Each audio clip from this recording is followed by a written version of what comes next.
Bonsoir, voici l'analyse technique du CAC 40 pour le 8 janvier. Alors, avant d'attaquer l'indice parisien donc en journalier, je vais vous montrer quelque chose en hebdomadaire. C'est important de l'avoir parce que ça va prendre son intérêt par la suite. Alors, je passe en semaine. Regardez bien ici, vous avez un double top qui vient de se former avec la ligne de coup exactement sur le trait en pointillé que j'avais tracé auparavant. Alors ça c'est dangereux parce que si on venait en enfoncer, il faudrait qu'on retrace cette hauteur et qu'on la reporte ici. Inutile de vous dire qu'on tomberait aux alentours de 3500 points. Alors pour l'instant, on va surveiller cette ligne de coup et moi bien se la garder. Voilà pourquoi je maintiens toujours ce trait en pointillé qui sera la ligne de coup hebdomadaire.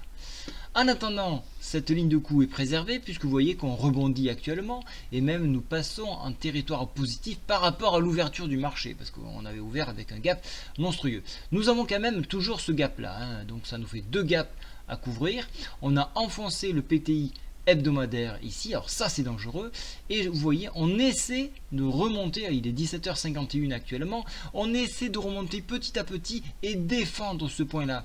Alors s'il venait à être défendu, à ce moment là on pourrait souffler un peu parce qu'on aurait un gros support en dessous qui permettrait un éventuel rebond.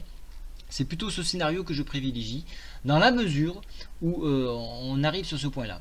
Deuxième point, et ça c'est important, c'est l'Asie. L'Asie, le système de sécurité s'est enclenché pour une deuxième fois et là donc les marchés se sont arrêtés. Alors est-ce que demain le mécanisme va s'enclencher une nouvelle fois? Est-ce qu'on va avoir un marché qui va dévisser? Ça c'est difficilement palpable.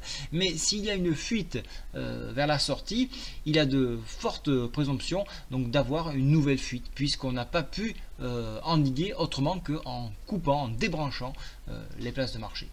Alors, si toutefois nous préservons les 4414, à ce moment-là, il y aurait un probable comblement de gap 4438 avec un horizon 4450. Ça, c'est pour le scénario haussier. En échec donc de ces 4414, à ce moment-là, on irait repartir sur un repli dans un premier temps des 4366 et sur enfoncement la fameuse ligne de coup que vous avez déjà touchée à 4329. Au niveau des indicateurs, cela reste toujours baissier, donc prudence. Je reviens encore un petit peu sur cette bougie. Pour l'instant, les bulles préservent donc cette ligne de coup. On le voit par cette longue jambe ici. Voilà, c'est important de le rappeler dans le chandelier japonais. Donc on reste toujours sur une configuration baissière sur ce graphique et j'attends plutôt d'avoir la bougie de 22 heures et j'aimerais bien avoir le marché asiatique, voir un petit peu comment il se comporte pour vraiment donner un sens. Quand le marché asiatique secoue dans tous les sens, il y a forcément une répercussion sur le marché européen. Alors ça s'était atténué depuis quelques années à cause du quantitative easing, mais maintenant qu'on commence à avoir quelque chose de beaucoup plus linéaire, surtout aux US qu'on a plus ce quantitative, on tend à revenir dans la normalité, c'est-à-dire regardons l'Asie et puis après regardons l'Europe. Voilà un petit peu ce que je pouvais vous dire.